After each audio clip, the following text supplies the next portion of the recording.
अस्सलामुअलैकुम दोस्तों, welcome to my organic plants garden. दोस्तों, आज की वीडियो में भिंडी के ऊपर बना रहा हूं कि आप अपने गार्डन में किस तरह से भिंडी ग्रो कर सकते हैं। आज की इस वीडियो में भिंडी को सीड से कैसे ग्रो करते हैं ये तरीकाकार आज बताने जा रहा हूं, इसलिए इस वीडियो को आखिर तक देखें। दोस्तों, अगर आप हमारे चैनल पर नए हैं तो जल्दी से भाई के चैनल को सब्सक्राइब, लाइक और शेयर कर दें। साथ में बेल आइकन के बटन को भी प्रेस कर दें ताकि गार्डनिंग से रिलेटेड जो भी वीडियो अपलोड हो उसका नोटिफिकेशन आप तक पहुंच सके। दोस्तों, अगर आप घर पर किचन गार्डनिंग करते हैं तो भिंडी के सीड्स को डायरेक्ट ज़मीन में या गमले में या किसी ग्रो बैग में भी उगा सकते हैं। ये मेरे हाथ में हैं भिंडी के सीड्स। जिस तरीके के मुताबिक आज मैं इन्हें लगाने जा रहा हूं, उससे 2 से 3 दिनों के अंदर ही फास्ट जर्मिनेशन होगी और आपके भिंडी के पौधे जल्दी से ग्रो करेंगे। दोस्तों, आप चाहें तो इन्हें मार्केट से परचेज़ भी कर सकते हैं। दोस्तों, भिंडी के बीज लगाने से पहले जो ज़रूरी चीज़ है वो है आपके ग्रो बैग या गमले में जो मिट्टी है, पॉटिंग मिक्स है, वो किस तरह का होना चाहिए। भिंडी के बीज लगाने से पहले पॉटिंग मिक्स किस तरह का होना चाहिए ताकि हमारे भिंडी के बीज जो हैं उनको किसी तरह का कोई मसला ना हो और वो तेज़ी से ग्रो कर सकें। दोस्तों, जिस तरह अभी मौसम चल रहा है यानी कि गर्मी का मौसम चल रहा है और अभी भी वक्त है कि आप घर पर अपने जो भिंडी के बीज हैं वो गमलों में या ग्रो बैग में या फिर डायरेक्ट ज़मीन में लगा सकते हैं। अगर इसके लिए आप चंद ज़रूरी बातों पे अमल करते हैं तो आपको कोई भी मसला आगे नहीं आएगा और भिंडी आपकी तेज़ी से ग्रो करेगी। जल्दी से ग्रो करने के साथ साथ इसके ऊपर भिंडी आना भी शुरू हो जाएगी। भिंडी को ग्रो करने के लिए किन किन बातों का आपने ख्याल रखना है वो आगे चलकर बताने लगा हूँ, इसलिए वीडियो को लास्ट तक देखें और बीच में किसी भी स्टेप को मिस ना करें, वरना आपकी मुकम्मल इन्फॉर्मेशन कहीं ना कहीं पे मिस हो जाएगी। दोस्तों, मेरे बताए हुए तरीके के मुताबिक आप घर पर भिंडी आसानी से ऑर्गेनिक तरीके से ग्रो कर सकते हैं। तो दोस्तों, इस पॉटिंग मिक्स में इसके अंदर मैंने 50% जो है वो नहर की मिट्टी या भालू मिट्टी इस्तेमाल की है। आप चाहें तो नॉर्मल गार्डन साइल भी यूज़ कर सकते हैं और इसके साथ साथ मैंने 30% जो है वो इसमें गाय का जो सड़ा हुआ गोबर होता है वो भी इसमें ऐड कर दिया। आप चाहें तो इसमें लीफ कंपोस्ट भी ऐड कर सकते हैं ताकि आपकी मिट्टी जो है वो न्यूट्रिएंट्स रिच हो सके और किस तरह का कोई सीड्स को मसला ना हो। और इसके अलावा आप वर्मी कंपोस्ट का भी इस्तेमाल कर सकते हैं। तो दोस्तों, मैंने यहाँ पे ये गोबर की खाद ली थी, बहुत ही बेहतरीन खाद होती है ये और नेचुरल ऑर्गेनिक खाद होती है। इसको मैंने पहले से ही इस पॉटिंग मिक्स में अच्छी तरह से मिक्स कर दिया है।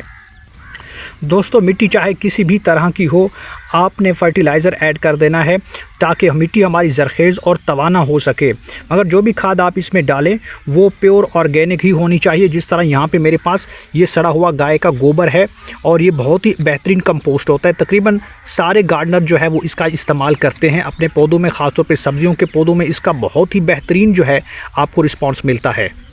क्योंकि दोस्तों, मैं ऑर्गेनिक गार्डनिंग पर काम कर रहा हूँ, that's why it is chemical free. तो दोस्तों, शुरू करते हैं वरना वीडियो लंबी हो जाएगी।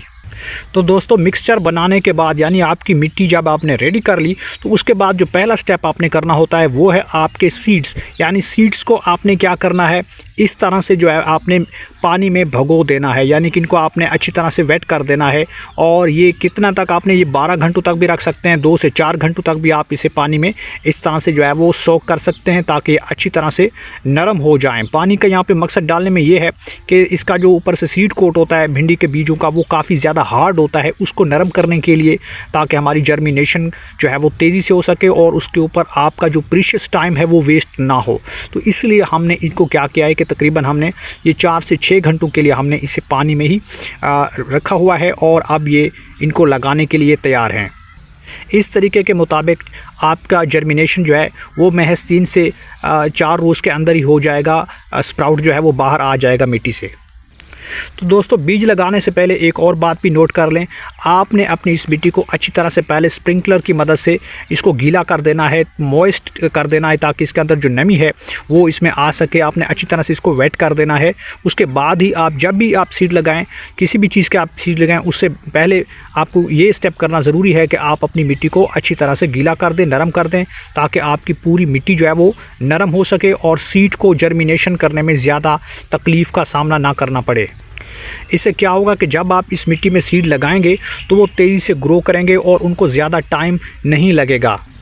वैसे तो आप भिंडी के सीड्स को मार्च में ही लगाना शुरू करते हैं, मगर अब भी ये वक्त है। भिंडी का जो मौसम है वो ज़्यादातर गर्मी का ही मौसम होता है और गर्मी का मौसम में बहुत ही बेहतरीन रिज़ल्ट मिलता है। भिंडी काफ़ी तेज़ी से ग्रो करती है। तो दोस्तों इन सीड्स को हमने लगाना कैसे है, आइए शुरू करते हैं।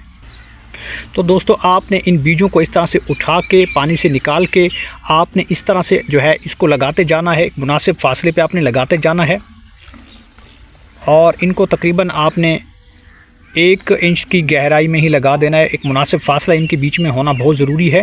ऊपर से आपने इस तरह से कवर करते जाना है।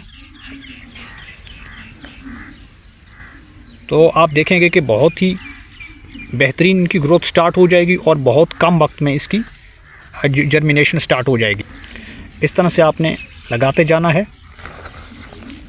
थोड़ा सा आपने नीचे इसको दबाते जाना है। मुनासिब फासला आपने देखना है, मेंटेन रखना है, क्योंकि ये पौधे जब बड़े हो जाएंगे तो हमने इनको यहाँ से निकाल के अपने गमलों में शिफ्ट कर देना है, या आप डायरेक्ट ज़मीन में लगाते हैं तो वहाँ पर भी आप इन्हें शिफ्ट कर सकते हैं। मैं यहाँ पे थोड़े और भी ले लूँगा, जितने भी हमारे पास हैं इन सबको मैं यहाँ पे लगा दूँगा। तो आपने इस तरह से लगाते जाना है। अब ये काफ़ी नरम हो चुके हैं, अंदर से एक्टिव हो चुके हैं और अब इन्हें जर्मिनेशन से कोई चीज़ नहीं रोक सकती और बहुत जल्द ये बाहर निकल आए। आपने 1 या 2 इंच की गहराई में ही इसे लगाना है, ज़्यादा नीचे नहीं दबाना। इससे क्या होगा कि फिर ये बीज अंदर से गल जाएंगे और ख़राब हो जाएंगे और वो बाहर नहीं निकल पाएंगे। आगे चलकर मैं बताऊंगा कि आपने इन्हें पानी कैसे देना है और कब कब देना है, क्योंकि शदीद गर्मी का मौसम जब होता है तो फिर आपकी मिट्टी खुश्क हो जाती है, इसका जर्मिनेशन के ऊपर बुरा असर पड़ता है। तो दोस्तों मैंने यहाँ पे सारे बीज लगा दिए हैं। अब मैंने इनको ऊपर से जो है इस तरह से कवर कर देना है ताकि कोई बीज जो है वो नज़र ना आए। ऊपर से आपने इस तरह से सेट कर देना है मिट्टी को और इसके बाद हम दे देंगे अच्छी तरह से इनको पानी, स्प्रिंकल की मदद से देना है। दोस्तों मैंने यहाँ पे टोकरी में लगा दिए हैं, आप चाहें तो गमले में भी लगा सकते हैं। हाँ, लेकिन गमला जो है थोड़ा तकरीबन 6-7 इंच की या उससे ज़्यादा गहराई वाला होना चाहिए, तभी तो आप वहाँ पे लगा सकते हैं। नहीं तो आप डायरेक्ट ज़मीन में भी लगा सकते हैं या फिर आप किसी भी इस तरह की टोकरी में भी लगा सकते हैं और फिर यहाँ से आप निकाल के जो है अपने पौधों को कहीं और जगह पे शिफ्ट कर सकते हैं। दोस्तों आपने इनको मॉइस्ट करने के लिए अच्छी तरह से इस तरह पानी दे देना है, वक्फे के साथ पानी देना है ताकि हमारे बीजों को पानी जो है वो मिल सके।